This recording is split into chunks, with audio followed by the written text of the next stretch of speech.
आपल्याला असं वाटतं की मी 10 उड्या मारून थांबणार, कारण माझी तेवढीच कॅपॅसिटी आहे.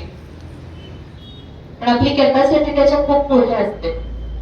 जेव्हा कोणीतरी चॅलेंज देतं तेव्हाच आपण त्या कॅपॅसिटी पर्यंत पोहोचण्याचा प्रयत्न करतो. हो ना? होतं का असं?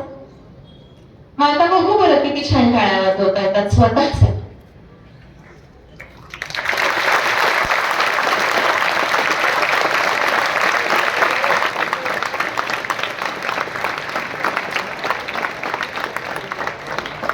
ये हुई ना बात, हो की नाही?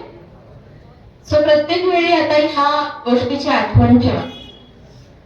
जेव्हा केव्हा तुम्हाला काहीतरी करायचंय तेव्हा तुम्ही जेवढा प्रयत्न करताय तेवढेच प्रयत्न माझी कॅपॅसिटी येतात, आणि त्या प्रयत्नाच्या मी स्वतःला किती पुढे पुश करू शकतो किंवा शकते, आणि माझं कसं एक्सलेंट करू शकते, याचा जर आपण प्रत्येकच गोष्टीत प्रयत्न केला तर बघितलं पहिल्या टाळ्यांची मरगळ आणि शेवटच्या टाळ्यांचा उत्साह किती फरक होता, हो ना?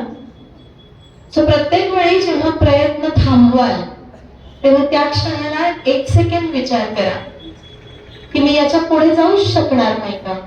माझा प्रयत्न याच्या पुढे नेताच येणार नाही का? माझी कॅपॅसिटीच नाही का? आणि बाळांनो, नक्की त्याच्या डबल कॅपॅसिटी असते आपली. आणि खूपच घिसापिटा डायलॉग आहे, पण not the failure but low aim is the grand. आज बक्षीस समारंभ आहे, खूप मुलांना बक्षीस मिळणार आहे. कोणाला तरी खेळात असेल, कोणाला तरी कुठल्या तरी परीक्षेत असेल, कोणाला तरी कुठल्या तरी मार्कांसाठी असेल.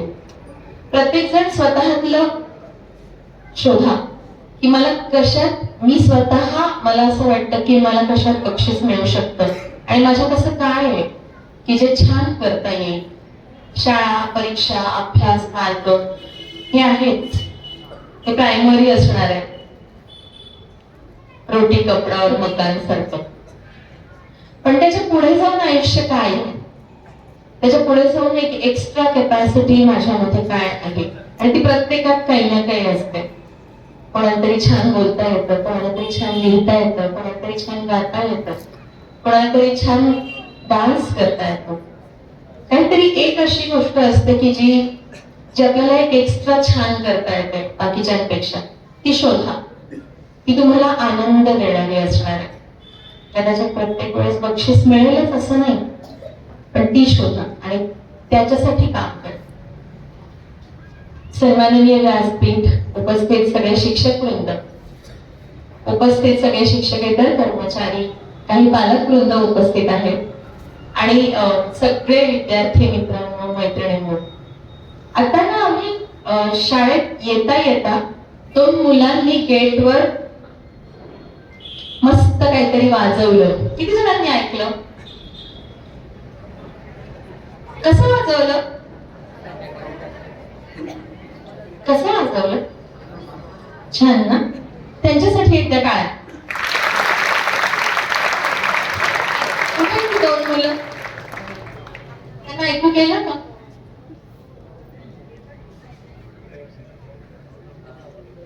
तुम्हाला ऐकू आलं? तुमच्यासाठी टाळ्या वाजवल्या ते? हो ना? सगळ्यांना थँक्यू म्हणा. बस इथूनच म्हण. हे का करायचंय? कारण ना आपलेच 2 मित्र तिथे उभं राहून काहीतरी छान करतायत आणि आपल्याला त्यांना अप्रिशिएट करता आलं पाहिजे. एकमेकांसोबत राहून एकमेकांचे पाय खेचण्यापेक्षा ते काय चांगलं करतायत याला आपल्याला जर प्रोत्साहन देता आलं तर हाच मित्र उद्या तुम्हाला प्रोत्साहन देणार आहे. हे करता येतंय का बघा.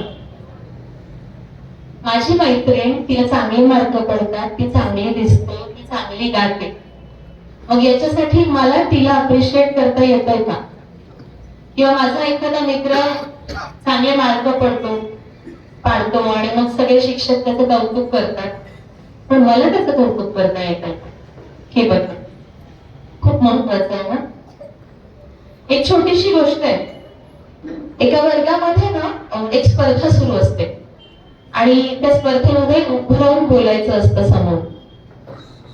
मग एक मुलगा आहे तो एकदम परकराट बोलतो आणि निघून जातो, दुसरा येतो थोडस बोलतो, विसरतो, बसून घेतो, तिसरा मुलगा येतो पहिल्या वाक्यालाच गुड मॉर्निंगलाच अडकतो. पण या सगळ्या मुलांमध्ये प्रेक्षकांमध्ये बसलेला एक मुलगा असतो आणि प्रत्येक येणाऱ्या मुलाच्या भाषणानंतर yes it was so good, तू किती छान बोललास, मस्त. मग दुसरा जो अडखळला त्याला पण तो सारखा बोलत असतो की येस तू करू शकतोस, बोल. मग त्याला जमत नाही, मग तो त्याला म्हणतो की ओके पुढच्या वेळेला ट्राय कर. मग तिसऱ्या वेळेला जो मुलगा अडखळला पहिल्याच वाक्याला त्याला सुद्धा हा असाच ओरडून ओरडून सांगत असतो की येस तू करू शकतोस, तू छान करशील, बोल. टीचर इरिटेट होते की काय प्रत्येकाच्या भाषणानंतर याचा फाजीलपणा चालू आहे आणि काय कशाला इतकं ओव्हर रिॲक्ट करतोय किंवा कशाला एवढं अटेन्शन सिकिंग वागतोय. म्हणून मग ती शिक्षिका त्याला समोर बोलवते की किती इरिटेटिंग रिप्लाय आहेत तुझे, कशाला त्याला तर काहीच बोलता येत नाही आणि तू कशाला त्याला एवढं प्रोत्साहित करतोस किंवा इतकं कशाला ओव्हर रिॲक्ट करतोस. मग तो सगळ्या मुलांना छान म्हणणारा मुलगा समोर येतो आणि जेव्हा त्याला टीचर विचारतो की तू असं का करतोस, तेव्हा तू सांगतो की मला घरी आईने सांगितलं होतं तुला भाषण नाही करता येत ना, पण मग कोणाची तरी सपोर्ट सिस्टीम, कोणीतरी भाषण करू शकत नसेल त्याला सपोर्ट कर, पुढच्या वेळेला तो तुला करेल आणि तुला भाषण करता येईल. जमेल का हे आपल्याला? जमू शकतो की कोणाला तरी काहीतरी देता तरी आलं पाहिजे. आणि जेव्हा आपण सगळेजण एकमेकांमधलं काहीतरी छान शोधू, त्या छान असण्याचा अभिमान बाळगू, त्याला प्रोत्साहन देऊ, तेव्हा आपण एकमेकांसोबत मोठे होऊ. मित्र मैत्रिणी, बहीण भावंड, सगळेच की कोणीतरी काहीतरी छान करतं त्याची साथ देऊ, त्याला मदत करू, त्याची सपोर्ट सिस्टीम बनवू. एखादं नाटक बघितलं कोणीतरी, एक सिस्टीम असते, समोर कोणीतरी कलाकार काम करत असतात आणि त्यांच्या मागे काम करणारी एक सिस्टीम असते. तसं आहे तुमच्या आयुष्याचं. तुम्ही तिथल्या रंगमंचावर काम करणारे कलाकार आहात आणि तुमच्या मागे एक सपोर्ट सिस्टीम आहे. आणि ती जी सपोर्ट सिस्टीम आहे ती कोण आहे? तुमचे आई वडील, तुमची बहीण भावंड, तुमचे सगळे शिक्षक, तुम्हाला अडल्या नडल्या वेळेला मदत करणारे असे सगळे ते ज्यांनी तुम्हाला आयुष्यात त्या क्षणाला पुढे जाण्यासाठी मदत केली. मग एखादा मुलगा परीक्षेला जातो आणि त्याची सायकल पंक्चर झाली आणि मग एखाद्या काकांनी सांगितलं की चल मी तुला सोडतो किंवा मी तुझी सायकल पटकन दुरुस्त करून देतो.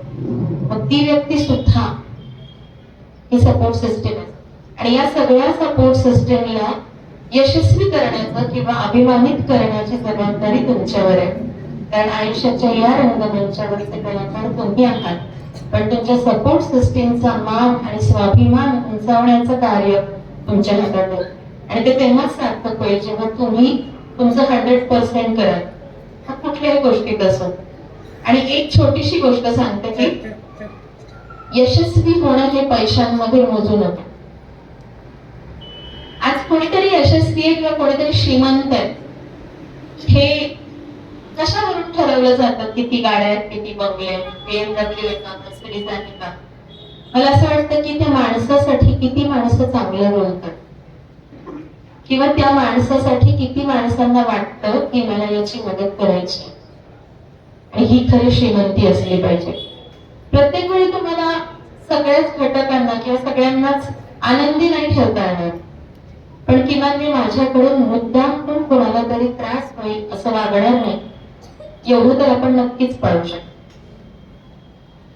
सगळ्या विद्यार्थ्यांना ज्यांना बक्षिसं मिळाली आहेत त्यांचं खूप खूप अभिनंदन. आणि ज्यांना बक्षिसं नाही मिळाली त्यांना एक आत्मपरीक्षणासाठी एक जागा म्हणून हा बक्षीस समारंभ घ्या की मग पुढच्या वेळी मला बक्षीस मिळायचं असेल तर बक्षीस मिळवणाऱ्यांनी असं काय वेगळं केलंय जे मी नाही केलं, पण मला ते करता आलं असतं किंवा मी अजूनही ते करू शकते किंवा करू शकतो, याच्यावर काम करावं लागेल. सो सगळ्यांना ऑल द बेस्ट. पालकांना एकच सांगेन की आज मिळालेलं बक्षीस जन्मभर टिकेल याची गॅरंटी नाहीये. छोटासा रंगमंच आहे, अजून छोटी छोटी स्पर्धा आहे, छोटी छोटी बक्षीस आहेत, पण उद्या जर ह्या मुलांना आयुष्यात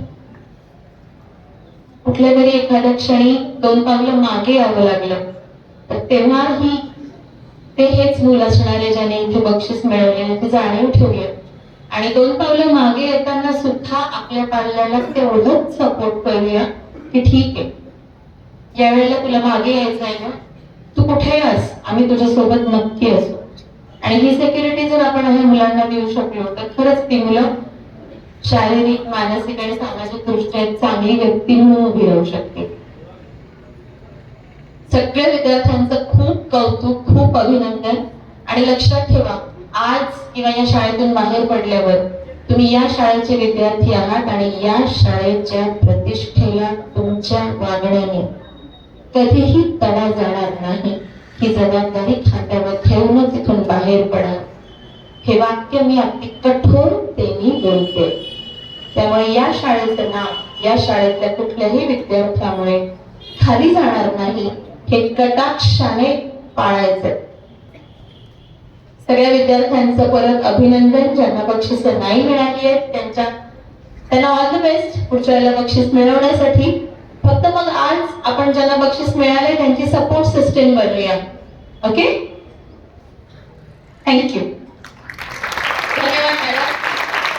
मॅडम, आपण या ठिकाणी प्रत्येकामध्ये काही ना काही गोष्ट ही असते. बाळांनो, प्रत्येक वेळेस बक्षीस मिळेल असं नाही, आणि मिळालं तरी यशाने हुरळून जायचं नाही, अपयशाने खचणे नाही. आणि पुढील ज्या काही नवे आव्हानं असतील तर त्या नव्या आव्हानांना देखील आपल्याला सामोरे जावं लागतं किंवा सामोरे जाताना थांबणे सुद्धा नाही. बाळांनो, जीवनामध्ये सकारात्मकता किती महत्वाची आहे हे या ठिकाणी मॅडमांनी छोटंसं छान उदाहरण देऊन आपल्याला समजून सांगितलं. यानंतर या ठिकाणी आपण इयत्ता 5वी ते 7वीचा बक्षीस समारंभ जो आहे तो या ठिकाणी आधी घेत आहोत. या माननीय सौ जाधव मॅडम, ललिता जाधव मॅडम यांना विनंती करते की त्यांनी इयत्ता 5वी ते 7वीच्या विद्यार्थ्यांचं यादी वाचन करावं. आणि शिक्षण या शैक्षणिक संस्थेचे